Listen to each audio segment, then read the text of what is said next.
Writing जी में जनता store I, ढाई चाल और खुद से बेहतर, 3 जी किताबें।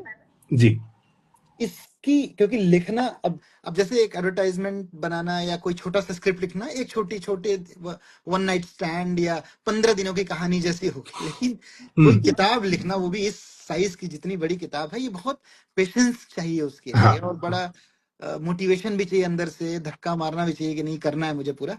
तो उसके बारे में कुछ बताएंगे, कैसे जनता स्टोर कैसे शुरू हुई? पहली किताब जनता स्टोर। हाँ जी, पहली जनता हाँ, स्टोर है तो धक्का मारना तो देखिए करना ही पड़ता है। मुझे अक्सर लोग हाँ। पूछते हैं कैसे मुझे लिखे, मैंने कहा मुझे भैया अगर बैठ के मुझे अगर लिखना ही सही से पड़ेगा। याद है तो आपकी पत्नी कहीं और रहती थी और पूछती रहती थी आपको हाँ मैसेज हाँ, करके कि भाई बैंगलोर में आप थी वो। लिख रहे हैं कि नहीं जी लिख जी रहे हैं। हाँ। जी जी, बैंगलोर में थी वो। हम्म। तो इसका जो था आइडिया, ये छात्र राजनीति का कुछ तो मुझे अनुभव था, हम्म। एक तो ये हिस्सा रहा। दूसरा, 2016 में अगर आपको याद हो, जेएनयू वाले इंसिडेंट के बाद बहुत डिबेट हुई देश भर में। और मैं हमेशा कहता हूँ, मैं डिबेट के इस साइड या उस साइड नहीं जाना चाहता, मैं सिर्फ उस डिबेट की बात करना चाहता हूँ, पक्ष चाहे जो हो। लेकिन आप ये देखिए कि एक छात्र राजनीति ने पूरे देश की पॉलिटिक्स को गरमा दिया। एक विचार के तौर पे लोग दो हिस्से में बट गए।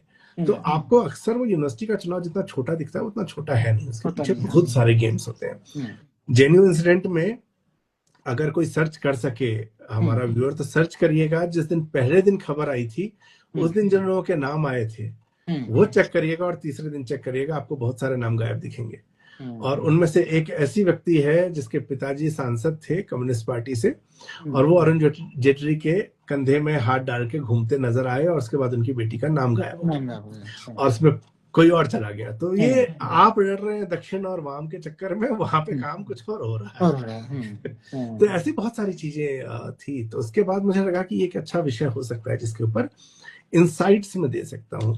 दूसरा, जब आपने कहा कि अब इसको लिखना एक बड़ा अजीब सा है कि कहानी लिखना मुझे कठिन लगता है, उपन्यास फिर भी आसान लगता है। अच्छा। मैं नहीं जानता क्यों, क्योंकि मैं या तो 2 लाइन में मैं बहुत अच्छी बात आपको कह सकता हूँ, या फिर मुझे जो है वो 80,000 पूरा शब्द प्रसार चाहिए। चाहिए। हाँ, मेरे से वो 2,000 शब्दों के अंदर जो है कहानी बताना मेरे को बड़ा कठिन लगता है। तो मैंने प्रैक्टिस नहीं किया, ये कह सकते हैं। तो एक मुझे ये महसूस होता है कि स्टोरी का आइडिया तो कॉमन है दोनों जगह पर। जब हम बात कर रहे हैं, स्टोरी का आइडिया कॉमन है कि हम क्या करना चाहते हैं, और जाना कहाँ है।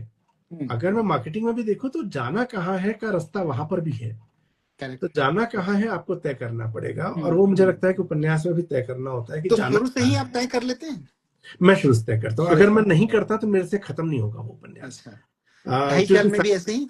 उसमें भी ऐसे ही हुआ। अब तीसरा जो उपन्यास लिख रहा हूँ उसमें भी यही हुआ।